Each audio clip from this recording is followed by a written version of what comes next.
नमस्कार, बुलेटिन में आप सभी का स्वागत है। मैं हूं आपके साथ अस्मिता। सीधे रुक करेंगे भोपाल के जम्बूरी मैदान से मुख्यमंत्री शिवराज सिंह चौहान का, जहां वो ब्राह्मणों के सम्मेलन में शामिल हुए हैं। या शस्त्र की हो, दिशा और ज्ञान देने का काम तो गुरु ही करते थे। अगर चाणक्य ना होते तो चंद्रगुप्त भी ना होते, मौर्य साम्राज्य नहीं होता। अभी प्रथम स्वतंत्रता स्वाधीनता संग्राम की बात आ रही थी। पहली गोली मंगल पांडे की चली थी, पंडित राम प्रसाद बिस्मिल जी की बात आई, चंद्रशेखर जी आजाद की बात आई।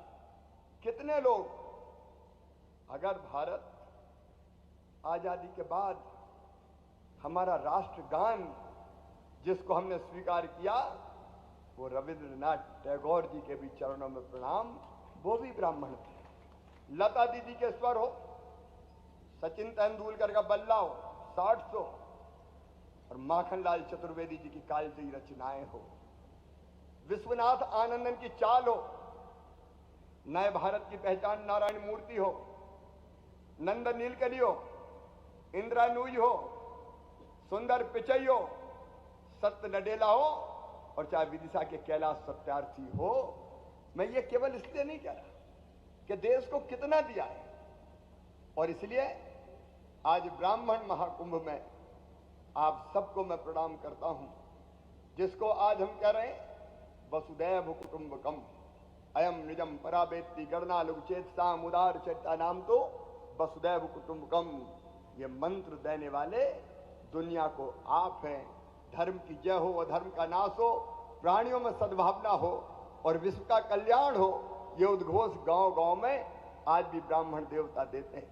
और मैं तो जब से पैदा हुआ और चलना फिरना शुरू किया, तो भले ही 3 ब्राह्मण परिवार गांव में थे, लेकिन हमें बचपन से सुनाया गया था, जब उनके पास से निकलो तो यही कहना, पांव लागू गुरुजी। गुरुजी कहते थे गांव गांव में, पांव लागू गुरुजी। ये हमको बचपन से सिखाया गया था, और इसलिए मैं पूरे आदर भाव के साथ भर के आपके बीच आया हूं।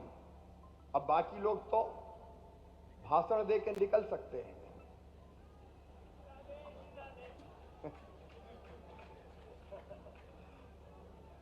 लेकिन जैसे सब समाजों को आगे बढ़ने का हक है, ब्राह्मण समाज भी अपनी बुद्धि के बल पर हम बहुत आगे, इसमें कोई दो मत नहीं, कोई तुलना नहीं, लेकिन व्यवस्थाओं के बल पर भी हमारे जायज हक हमको मिलने चाहिए, ये मैं हृदय से स्वीकार करता हूं। और इसलिए इस साल मेरा यह बीडी शर्मा जी तीसरा कार्यक्रम है।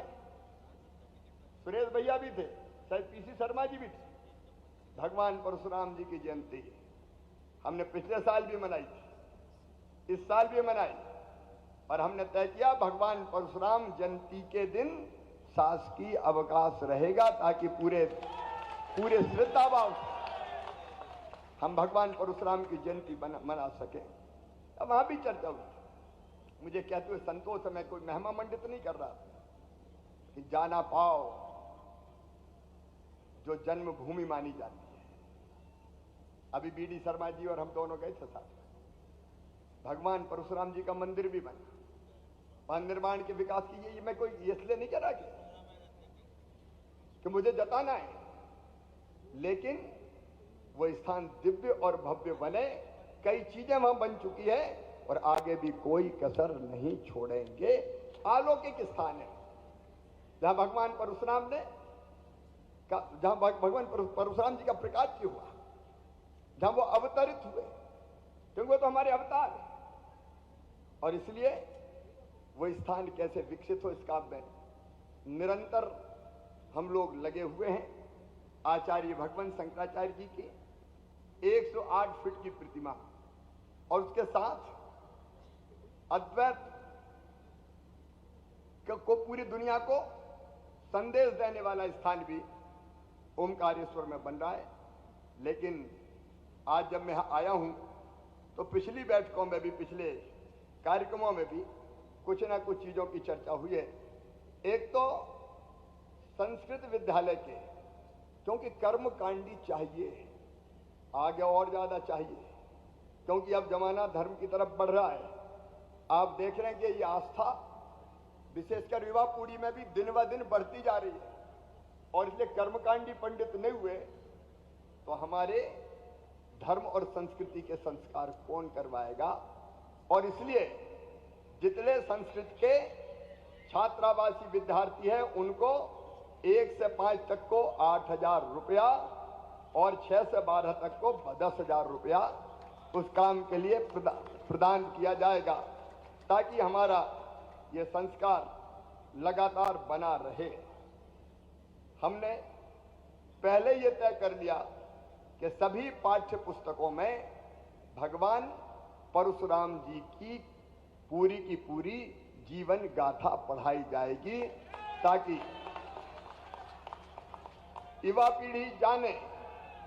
एक बात मैं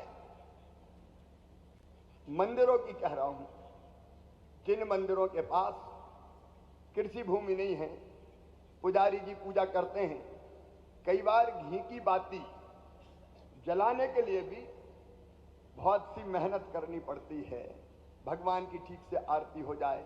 इसलिए ऐसे सभी पुजारियों को 5,000 रुपया प्रतिमाह इस काम के लिए प्रदान करने का काम किया जाएगा।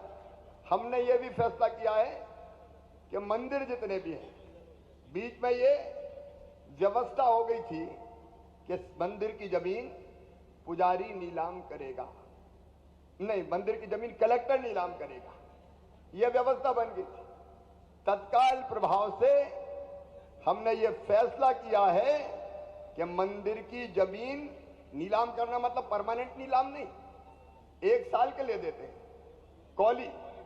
कौली देने का काम, और उससे जो पैसा आता है उस पैसे का उपयोग मंदिर के लिए और आजीविका के लिए भी हो सकता है, क्योंकि पुजारी जब दिन रात पूजा कर रहे हैं तो और क्या करेंगे, आजीविका भी चलानी पड़ेगी।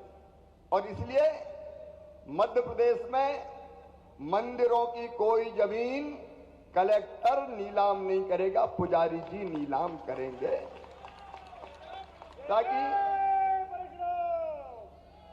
ताकि ठीक से मंदिरों की व्यवस्था भी हो सके और जीवन यापन के लिए भी जितना जरूरी है कम से कम उतना तो हमारे पुजारी जी के पास हो। अभी यहां बात एक और आई है जिसमें आपके प्रतिनिधिमंडल से चर्चा करके, बोर्ड में कोई दिक्कत नहीं है, आपके साथ बैठ के चर्चा करके उसके स्वरूप के बारे में हम लोगों को बात करनी पड़ेगी। तो एक प्रतिनिधिमंडल बैठ जाए, हम प्रावधानों के बारे में चर्चा कर लेते हैं, लेकिन ब्राह्मण कल्याण के लिए यह व्यवस्था जरूर की जाएगी। उसके स्वरूप के बारे में आपसे बात करके मैं तय करूंगा। साथ ही आपने आदरणीय बीडी शर्मा जी ने भी जरा ताकत के साथ कहा है, और उन्हें यह कहा है, यह सच है कि शिक्षा की व्यवस्था, और शिक्षा भी एक होती है हमारे कर्मकांड की शिक्षा, वो जरूरी है, चलना चाहिए, लेकिन ज्ञान की, विज्ञान की, जो विद्यार्थी इंटेलिजेंट है, तेज है पढ़ने में, लेकिन आर्थिक रूप से कमजोर है, तो उसके लिए छात्रावास इत्यादि के लिए भोपाल में उपलब्धता के आधार पर आपका जो भी आप व्यवस्था बनाएंगे, समाज का कुछ ट्रस्ट या बाकी चीज बनानी पड़ेगी, जमीन की व्यवस्था भोपाल में की जाएगी, तो वो भी उपलब्धता के आधार पर जहां होगी।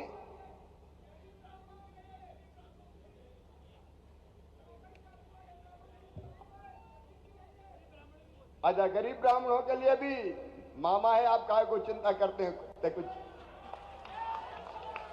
उसमें। अच्छा देखिए, एक बच्चों के पढ़ाई लिखाई की पूरी व्यवस्था निःशुल्क की जाएगी, और दूसरे जो बच्चे इंटेलिजेंट हैं, मैं फिर कह रहा हूं, इसको एक स्वरूप में बांध लीजिए। अध्यक्ष जी मैं आपसे कह रहा हूं, गोपाल जी मैं आपसे कह रहा हूं कि ऐसे बच्चों की जो इंटेलिजेंट है, जिनमें क्षमता, प्रतिभा, बुद्धि सब है, उनकी चाहे मेडिकल की हो चाहे इंजीनियरिंग की भी हो, वो पढ़ाई हम निःशुल्क करवाने की व्यवस्था करेंगे। मेधावी विद्यार्थी अगर आते हैं तो केवल धन के कारण उनकी शिक्षा बाधित किसी भी कीमत पर नहीं होनी चाहिए।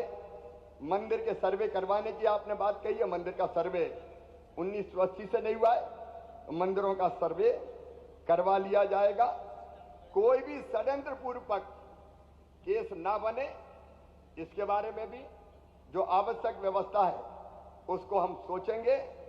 और मध्य प्रदेश में लब तो चल सकता है, लेकिन जिहाद किसी भी कीमत पर नहीं चलने दिया जाएगा।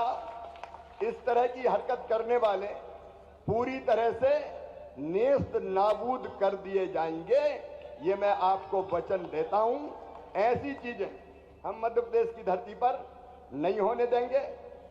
बाकी तो टिकट का मामला तो अध्यक्ष जी जाने और मंत्रिमंडल में स्थान का भी वो पार्टी के साथ मिलकर आप जानते हैं कि चीजें तय होती है, लेकिन पर्याप्त प्रतिनिधित्व रहे इस बात की चिंता मैं भी करूंगा।